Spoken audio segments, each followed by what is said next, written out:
विशेष गाथा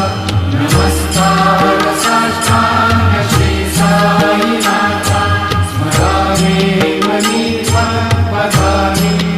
भावे